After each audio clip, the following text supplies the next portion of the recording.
한국 근현대사를 성경적 세계관으로 알리고 전하는 대한역사문화원의 한국 근현대사 바로 알기 특강입니다. 자유를 위해 싸우다.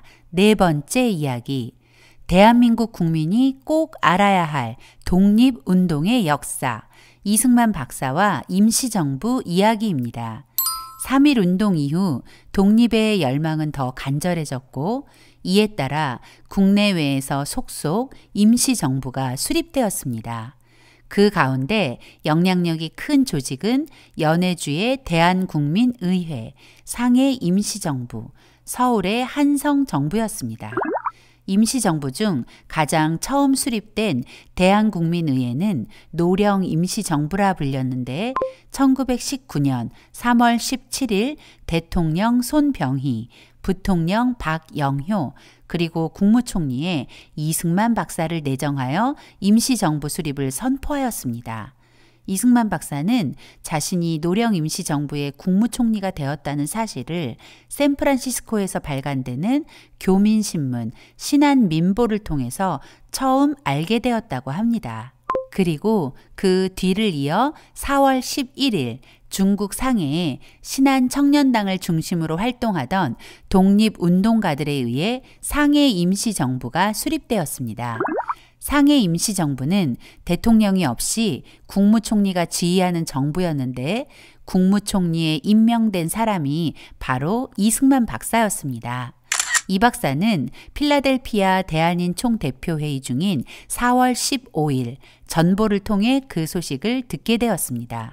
그리고 4월 23일 서울에서 이승만 박사를 집정관 총재로 임명하고 민주공화국의 형태를 갖춰 출발한 최초의 임시정부, 한성정부가 수립되었습니다. 한성 임시정부는 국내 13도 대표가 모여 국민대회 취지서를 발표하고 한성정부 수립을 선포하였다는 점에서 절차상 가장 정당성이 있는 임시정부로 평가됩니다. 이승만 박사가 집정관 총재로 추대된 것은 이승만 박사의 요구나 하와이 동포들만의 추천이 아닌 국내와 중국, 시베리아 등지에 있던 동포들 모두의 바람이었다는 점에 주목해야 합니다. 그만큼 우리 동포들이 이승만 박사에 대한 기대가 컸다는 증거겠죠?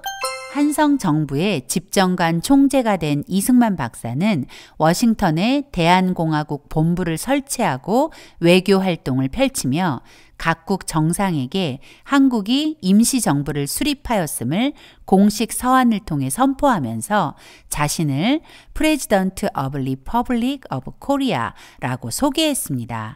이승만 박사는 임시정부 대통령 자격으로 윌슨 대통령을 비롯해 대한제국과 국교를 맺었던 영국, 프랑스, 이탈리아 등 10강의 정부 수반들에게 한국의 자유공화정 정부가 수립되었음을 알리며 한성 임시정부의 강요 명단까지 통보했다고 합니다.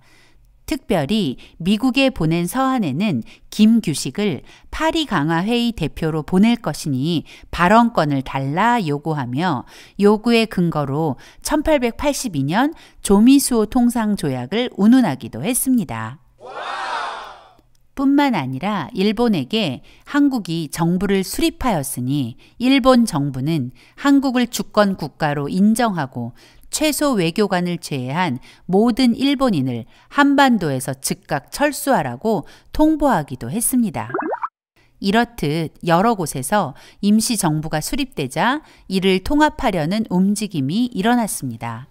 한인이 많이 모여 사는 간도나 연해주 지역으로 거점을 옮기자는 주장, 국제도시인 상하이가 적합하다는 주장 등이 분분했고 여러 차례에 걸쳐 논의한 결과 통합된 임시정부는 상하이에 거점을 두고 명칭을 대한민국 임시정부로 하며 한성정부의 법통을 계승하기로 결정하고 1919년 9월 11일 모든 임시정부를 하나로 통합한 대한민국 임시정부가 탄생한 것입니다. 대통령의 이승만 박사, 국무총리의 이동희, 노동국 총판의 안창호, 경무국장의 김구 등이 지명되어 임정 활동을 시작했습니다. 임시정부 대통령으로 취임한 이승만 박사는 곧바로 상해에 간 것은 아닙니다. 필라델피아 대한인 총대표회의 이후 워싱턴에 임시정부 대통령 사무실을 마련한 이 박사는 1919년 8월 25일 구미위원부를 설치하고 임시정부의 외교본부로서 역할을 하며 세계를 상대로 임시정부 홍보와 외교활동에 전념하며 1년을 동분서주 뛰어다녔습니다. 그러는 동안 통합 임시정부에는 계파 간의 싸움이 계속되었습니다.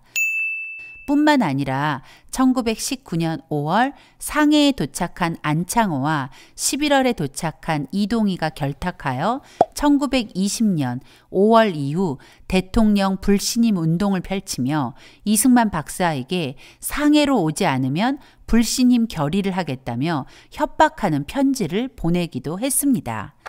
이승만 박사는 더는 임시정부의 문제를 좌시할 수 없어 상해로 가기 위해 6월 말 워싱턴에서 하와이로 돌아와 상해로 갈 준비를 서둘렀습니다. 이승만 박사는 망명 생활을 하면서 미국 국적을 받을 수 있었지만 그렇게 하지 않았습니다. 이 박사는 해방되는 때까지 무국적자로 어려움을 감수하며 독립운동을 해나갔죠. 무국적자 이 박사가 미국 여행증을 받는다면 이 박사의 상해행이 노출될 것이 뻔했기에 밀항 외에는 다른 방법이 없었습니다. 왜냐하면 이 박사에게는 여전히 30만 달러의 현상금이 걸려 있었기 때문이죠. 이 박사는 호놀룰루에서 장의사 사업을 하던 보스익의 도움으로 일본을 경유하지 않은 배를 타고 상해로 가기로 했습니다.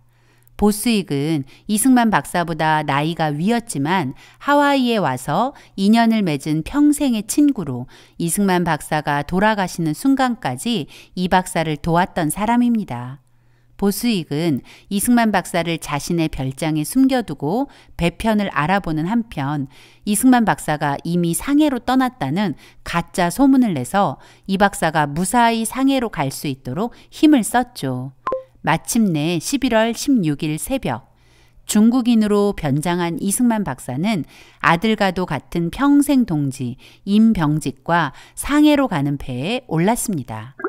사실 이승만 박사가 상해로 가겠다고 의사를 전하자 이 박사를 지지하던 임정의 인사들은 이 박사의 상해행을 반대했습니다. 왜냐하면 안창호와 이동희가 이 박사를 상해로 끌어들이려는 것은 이승만 박사를 임시정부에서 찍어내려는 음모였기 때문입니다.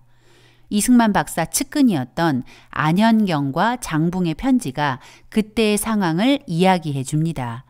1920년 4월 23일 안현경의 편지입니다.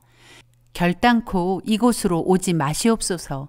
샌프란시스코와 상하이 몇몇 야심가들이 내응이 되어 세분, 이승만, 김규식, 여운홍을 상하이에 끌어들여야 미주 하와이 일이 해결된다 하였고 대통령께서 이곳에 오시면 안창호는 미국으로 간다 합니다. 이 박사를 상해로 불러놓고 이 박사와 하와이 교민들을 갈라놓으려 했던 것이죠.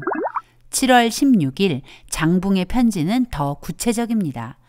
각하를 이곳으로 오시라는 운동은 모두 공심에서 나온 것이 아니오.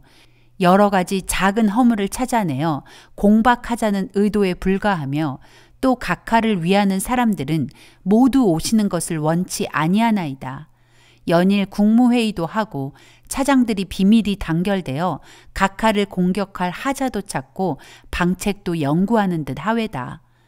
이 박사를 상해로 부르는 것은 사심이 가득한 제안이었습니다. 이 박사의 허물을 찾아내서 이 박사를 몰아내고 자신들이 권력을 차지하고 싶었던 것입니다. 그래서 매일 끼리끼리 모여 이 박사를 공격할 방법만 연구한 것이죠. 때문에 이 박사를 아끼는 사람이라면 이 박사가 상해에 오지 않기를 바랬던 것입니다. 추신, 만일 오시려거든 돈 기만 원을 가지고 오셔야 하며 또 사용할 기밀비도 기만 원 있어야 하겠소이다. 이 박사 반대파가 이승만 박사를 상해로 부른 이유 중 또 하나는 하와이 교민들로부터 돈을 마련해 오기를 은근히 요구했기 때문에 돈이라도 가져오지 않으면 정말 곤란해질 것이라는 이야기를 덧붙인 것입니다. 이승만 박사를 반대하던 세력의 문서에도 이를 뒷받침해주는 자료들이 남아있습니다. 한인사회당 김립이 이동희에게 사흘마다 보낸 편지들의 한 대목입니다. 한인사회당은 볼셰비키 혁명 이후 1918년 볼셰비키의 지원을 받아 이동희가 하바로브스크에서 창당한 공산주의 정당입니다. 승만을 몰아내고 다시 국을 정리하려 힘쓸 마음이 많았소이다. 설사 승만이 상해에 오지 않을지라도 상해 국 중에 안창호가 공심이 있는 자이면 동심 협력하여 이 국을 일신할 수 있사오나 이것은 1919년 7월의 편지로 임시정부가 통합되기 전 이미 공산주의 세력이었던 이동희 일파는 이승만 박사를 임정에서 축출하고 통합 임시정부를 자신들의 것으로 만들려는 계획을 이미 세워두었다는 것을 알 수 있습니다. 당시 상해 임시정부는 이승만 박사를 지지하는 자유공화정 지지파, 이동희를 중심으로 하는 공산주의 세력, 그리고 안창호를 중심으로 하는 세력이 존재했습니다. 이 박사가 상해에 오기 전 신익희로부터 받은 편지만 봐도 임정 내 계파 싸움이 얼마나 심했는지를 알 수 있습니다. 임시정부는 한마디로 당동벌이라는 평을 들어왔으며 이를 혁파할 묘책은 안 보입니다. 당동벌이란 뜻이 맞는 사람끼리 한패가 되어 다른 사람을 물리친다는 뜻입니다. 이것이 독립을 위해 통합된 임시정부의 현실이었습니다.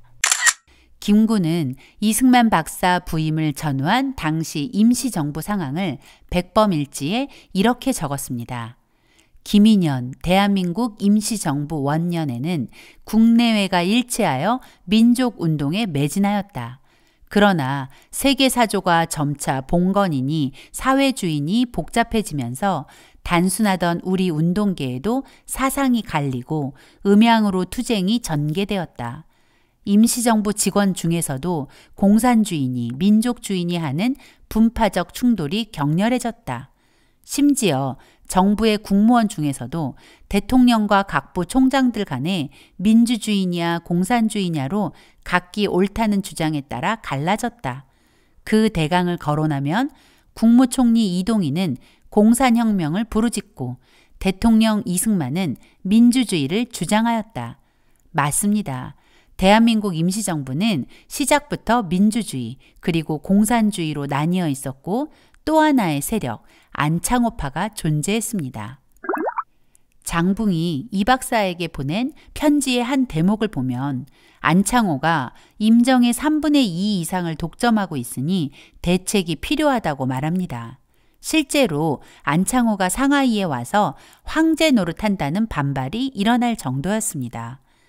당시 안창호는 미국에 이어 상해에도 흥사단을 비밀리에 조직하는 일에 전념했는데 1920년 9월 20일 흥사단 원동위원부를 결성하여 해방 때까지 영향력 있는 유력자만 190여 명으로 중국 지역 독립운동가의 규모를 뛰어넘는 사조직을 만든 것이죠. 그야말로 사심이 가득한 행보였습니다. 안창호에 대한 우리의 평가는 그의 실제 모습과는 달리 너무 과장된 것입니다. 1920년 12월 5일 이 박사는 상해에 도착했습니다. 12월 13일 임시정부 초대 대통령 이승만 박사는 드디어 임시정부 청사에 발을 들여놓았습니다. 그리고 임시정부 직원들과 인사를 나누었죠. 그리고 12월 28일 저녁 교민단 사무소에서 임정 강요들, 의정원 국회의원들, 현지 동포사회 인사들 300여 명이 모여 임정 대통령 이승만 박사를 위한 환영식을 가졌습니다. 이승만 박사는 감사와 감회의 말을 전하고 난 후 많은 금전을 가지고 온 것이 아니다라고 말하여 임정 인사들의 기대감에 파문을 일으켜 놓고는 독립전쟁론을 터뜨렸습니다. 미구의 기회가 옵니다. 겉으로는 아무 일 없는 것 같이 하고 각각 사업하며 비밀이 예비하여 단도와 소총 1개씩이라도 사서 적어도 2놈은 죽이고야 죽겠다는 결심을 가집시다. 평소 이 박사의 외교 독립론과는 결이 다른 이야기처럼 느껴지지만 시간과 상황을 고려하여 무장투쟁도 필요하다는 것이 이 박사의 생각이었습니다. 더구나 무장투쟁을 내세우는 많은 임정 인사들의 입을 잠시나마 틀어막는 효과도 있었겠지요. 독립전쟁의 이야기를 마친 이 박사는 임정의 계파 싸움을 정조준하여 단합을 부르짖었습니다. 세상이 우리를 단합하는 민족이라 하니 기쁘외다. 단합의 견고를 더하여 넘어져도 한결같이 일어나도 한결같이 향진합시다. 왜 탐정과 이한용을 제하고는 다 한 지체인데 한 사람이라도 불합이라 하면 우리 사업에 그만치 해가 되리다. 어느 곳에서 작정하고 동원령을 내릴 날이 있으리이다. 독립신문은 이날 장시간의 연설이 청중들에게 심각한 감동을 일으켰다고 썼습니다. 국민아, 통곡을 말고 희망으로 이 결심을 하자. 우리의 원수, 우리의 지도자, 우리의 대통령을 따라 광복의 대업을 완성하기에 일신하자, 합력하자. 우리 생명이 가진 존경과 지식과 기능과 심성을 다 그에게 드리고 마침내 그가 나오너라 전장으로 부르실 때에 일제히 예하고 나서자. 마치 이승만 박사를 찬양하는 듯한 독립신문 기사는 이동희, 안창호 등 사심을 가진 세력의 뒤통수를 세게 후려친 셈이 되었고 그들의 암투와 전혀 다른 동포들의 독립에 대한 각오를 다지고 있는 것입니다. 1923년 1월 1일 임시정부 인사들은 신년 축하식을 거행하고 기념사진을 찍었습니다. 임시정부는 임정, 강요 및 의정원 등을 다 합쳐 겨우 59명이었지만 출신 지역과 이념과 사심 가득한 이해관계로 찢어지고 갈라져 날마다 전쟁터를 방불케 했습니다. 드디어 이동희는 붉은 속내를 드러내기 시작했습니다. 1919년 9월 통합된 대한민국 임시정부는 약 1년 가까이 대통령이 자리를 비운 사이 국무총리 이동희와 김립에 의해 장악된 상태였습니다. 임정 대통령 이승만 박사가 상해에 오기 전 임정을 손에 쥔 두 사람은 이동희의 또 다른 신복 한영권을 임시정부 러시아 주재 정권 대표로 모스크바에 파견했습니다. 이동희가 임정 몰래 임정 대표 문서를 만들어 한영권을 밀사로 레닌에게 보낸 것입니다. 이동희의 이 행동은 임시정부를 속이고 모든 절차를 무시한 독단적 처사였습니다. 한영권은 레닌에게 상하이 임시정부는 한인사회당의 정부이니 빨리 인정해주고 대폭 지원해달라고 했습니다. 레닌은 200만 루블을 내어주었습니다. 200만 루블은 현재 가치로 2천억 원이 넘는 거액이었습니다. 그러나 이 돈은 독립을 위한 자금이 아니었고 오로지 공산당 조직을 위한 자금이었습니다. 우리가 잘못 알고 있는 것 중 하나가 레닌이 준 돈이 독립자금으로 쓰였다고 생각하는 것입니다. 우리는 한영권의 말에서 이동희를 비롯한 공산 세력이 임시정부를 자신들의 것이라 생각했다는 것, 임정을 공산주의 정부로 이끌어가려 했다는 것을 알아야 합니다. 그리고 이런 공산주의자들과의 치열한 싸움을 하며 자유민주주의를 지켜낸 이승만 대통령의 고통을 조금이라도 이해할 수 있어야 합니다. 이동희와 김립이 제 입으로 임정이 절대 모르게 우리만 써야 할 공산혁명 자금이다 라고 말했으니 더 이상 무슨 설명이 필요할까요? 이동희는 이 돈을 가지고 한인공산당, 즉 고려공산당 설립에 매진했습니다. 새로운 공산당 조직에 착수한 이동희와 김립은 임정 내외의 주요 인사들은 물론 상하이에 몰려든 청년 남녀를 비밀리에 포섭하기 시작했습니다. 여운형 등 다수의 독립운동가가 고려공산당에 입당한 것이 바로 이때였습니다. 당시의 상황을 김구는 백범일지에 이렇게 적었습니다. 공원에 산보 가자는 이동희를 따라가자 그는 조용히 말했다. 나를 좀 도와주시오. 얼핏 불쾌한 생각이 들었다. 나에게 무슨 유감이 있나? 이동희는 아니라면서 진지하게 말했다. 대저 혁명이란 유혈사업으로 어느 민족에게나 대사인데 현재 우리의 독립운동은 민주주의 혁명에 불과하오. 따라서 이대로 독립을 하고 나면 또다시 공산혁명을 하게 될 것이니 2번 유혈은 우리 민족에게 큰 불행이오. 그러니 아우님도 나와 같이 공산혁명을 하는 것이 어떠하오? 우리가 제3국제당의 명령을 받지 않고 공산혁명을 할 수 있습니까? 그것은 불가능하오. 이동희의 대답을 듣자 임시정부 헌장에 위배되는 일이라 거절하고 자중을 권고했다. 이동희가 새로운 공산당 조직을 만드는 동안 레닌에게 받은 비밀자금 문제가 드러났습니다. 대통령이 참석한 국무회의에서 이 문제를 둘러싼 설전이 폭발하고 말았죠. 임정 측은 국무총리가 레닌이 임시정부에게 보낸 거액을 혼자 착복하였으니 대역 범죄라고 들고 일어났고, 이동희는 임정이 아니라 한인사회당에 제공한 자금이라며 반격했습니다. 맞는 말이죠. 이제야 이동희의 본색이 드러난 것입니다. 레닌에게 받은 자금은 독립운동이 아닌 공산주의 혁명 자금, 그 이상도 그 이하도 아니었습니다. 우리의 인식 속에 잘못 자리 잡은 소련의 독립운동 지원설은 그야말로 가짜 뉴스일 뿐이고, 팩트는 공산주의자들 사이에서 주고받은 정치자금이었다는 것입니다. 자신의 정체가 드러난 이동희는 1921년 1월 더 이상 이승만 밑에서는 일을 못하겠다며 사표를 던지고 사라졌습니다. 항무총장 김규식, 군무총장 노백린, 노동국 총판 안창호 등도 연달아 사퇴했습니다. 잠깐 짚고 넘어갈 것이 있습니다. 우리가 지난 시간 자유시 참변에 대해 들었습니다. 소련의 붉은 군대와 한인 공산당이 연루되어 대한독립군단을 학살한 끔찍한 학살 사건. 이동희가 자유시 참변에 깊이 연루되어 있다는 사실을 아십니까? 이동희는 정치자금을 받으며 레닌과 비밀스런 거래를 했습니다. 그 거래는 자유시 참변이라는 결과를 낳았습니다. 소련의 사주를 받고 독립군단을 자유시로 유인한 장본인이 바로 이동희였으니까요. 대한독립군단 와해에 혁혁한 공을 세운 이동희를 독립운동가라고 추앙하는 대한민국. 독립운동가를 죽인 가해자가 어떻게 독립운동가가 될 수 있겠습니까? 성경은 우리에게 이렇게 경고합니다. 악인을 의롭다 하며 의인을 악하다 하는 이 두 자는 다 여호와의 미워하심을 입느니라. 다시 임정으로 넘어가 볼까요?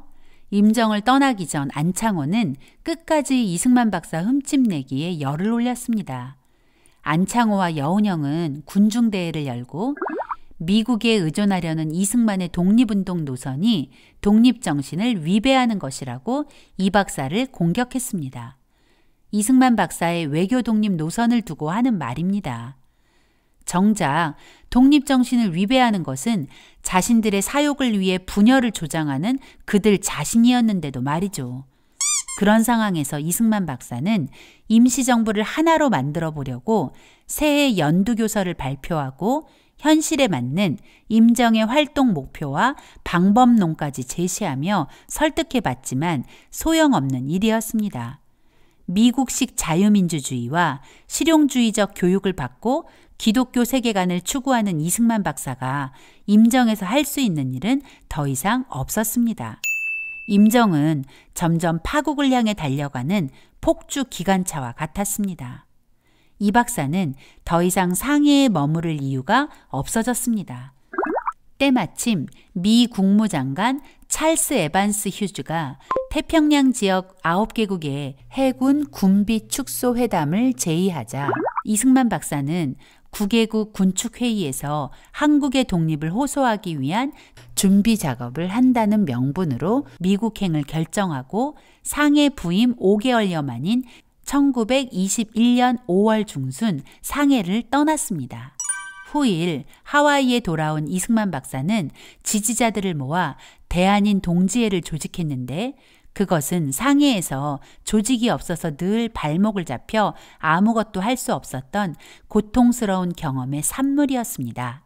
동지회는 이 박사의 지지자가 되어 함께 대한의 독립을 위해 싸웠고 후일 대한민국 건국 과정에도 이 박사를 물심양면으로 도운 진정한 동지가 되어주었습니다. 이승만 박사가 미국으로 돌아가자 대한민국 임시정부에서는 이 박사에 대한 비난이 거세졌습니다. 의정원은 1921년 6월 17일 임정에 존재하지도 않는 불신임 제도를 들고 나와 이승만 박사에 대한 불신임안을 가결하고 박은식을 대통령으로 선출했습니다. 절차에 어긋나는 상황이 벌어진 것이죠. 결국 1925년 3월 18일 이승만 박사는 안창호 세력의 주도하에 상해 임시정부 의정원의 일방적인 탄핵으로 5년 6개월의 대한민국 임시정부 대통령직에서 물러나게 되었습니다. 그리고 이 박사가 외교 독립을 위해 공들인 워싱턴의 구미위원부도 폐지되었습니다. 이승만 박사 탄핵 후 임시정부는 무정부 상태로 빠져들고 말았습니다.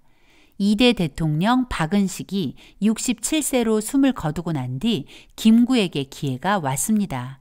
그러나 대한민국이 추앙에 맞지 않는 김구 선생은 주도적으로 임정을 이끈 지도자가 아니었고 그럴 능력도 없었다는 것이 사실입니다.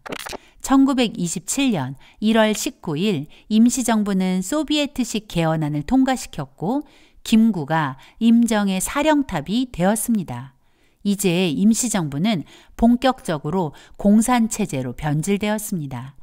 이날의 충격적 개헌을 동아일보는 이렇게 보도했습니다. 상해 임시의정원에서는 지난 19일 임시헌법을 개정하여 전부 소비에트식으로 하고 대통령 국무총리 이하 재래 직제를 폐하고 노농 러시아식으로 위원제를 채용하였으며 동시에 집행위원장 이하 집행위원을 선거하였는데 그 시명은 아래와 같다더라. 집행위원장 김구, 위원 이동영, 이시영, 윤기섭, 조항구, 이규홍. 1919년 3.1운동을 기획했던 이승만 박사는 3.1운동이 탄생시킨 임시정부 대통령이 되었습니다. 하지만 5년 6개월 만에 대통령직에서 물러나야 했습니다. 그리고 독립의 열망을 품고 자유공화정의 정체성을 가지고 태어난 임시정부는 탄생 7년 만에 3.1운동의 독립정신은 지워지고 자유공화정이라는 정체성도 사라졌습니다. 그리고 공산체제로 변질되어 버렸습니다. 지난 2019년 문재인 정부 당시 보훈처는 3.1운동과 임시정부 100주년을 기념하며 3.1운동과 임시정부 활동에 공로가 큰 인물을 선정하여 대대적인 홍보에 나섰습니다. 유관순, 김마리아, 손병희, 안창호, 김규식, 김순애, 한용운, 이동희, 김구, 지정천, 안중근, 박은식, 윤봉길 등 총 13명이었습니다. 그러나 이승만 대통령은 없었습니다. 그리고 윤석열 정부가 출범하고 첫 3.1절 기념식이 있었던 2023년 3월 1일 행안부가 주관한 3.1절 기념식에도 이승만 대통령의 모습은 찾아볼 수 없었습니다. 이것이 바로 대한민국의 현실입니다. 한나라의 건국 과정을 알지도 못하고 알려하지도 않고 더구나 거짓 역사에 매도되어 3.1운동과 임시정부에서 가장 핵심 인물이었던 이승만 대통령을 지워버린 것입니다. 더구나 문재인 정부 당시 3.1운동과 임시정부 100주년을 강조하며 대한민국 건국의 뿌리가 1919년 임시정부라고 떠들었습니다. 그들이 말하는 임시정부는 이승만 대통령이 첫 대통령이 된 그때를 말하는 것이 아닙니다. 공산체제로 변질된 그때를 말하는 것이죠. 만약 문재인 정부의 주장대로라면 대한민국의 정체성을 공산주의로 바꾸어야 합니다. 임시정부의 역사를 조금이라도 알았다면 이승만 박사 탄핵 이후 공산주의 체제로 변질된 임시정부를 대한민국 건국의 뿌리라고 말할 수는 없을 것입니다. 공산 세력과 결탁하여 대통령제를 없앤 안창호, 자유민주공화제 대신 소비에트식 독재 헌법을 받아들인 김구. 그들은 공산주의자였을까요? 아닙니다. 그들 스스로도 공산주의자가 아니라고 하였고 그들이 공산당 활동을 했다는 기록도 없습니다. 문제는 그들의 인식이었습니다. 공산주의가 무엇인지, 진정한 독립이 무엇인지 몰랐기 때문에 사욕을 채우거나 공산주의자들의 손에 놀아나다가 그 지경이 된 것이죠. 우리는 임시정부의 혼란과 격동의 독립운동 역사를 통해 지식의 중요성을 깨닫게 됩니다. 이승만 박사가 그토록 주장한 백성 한 사람 한 사람이 깨어나야 독립이 가능하다는 그 말을 기억하며 대한민국 국민으로서 확고한 정체성을 가지기 위해 바른 역사를 공부해야겠습니다.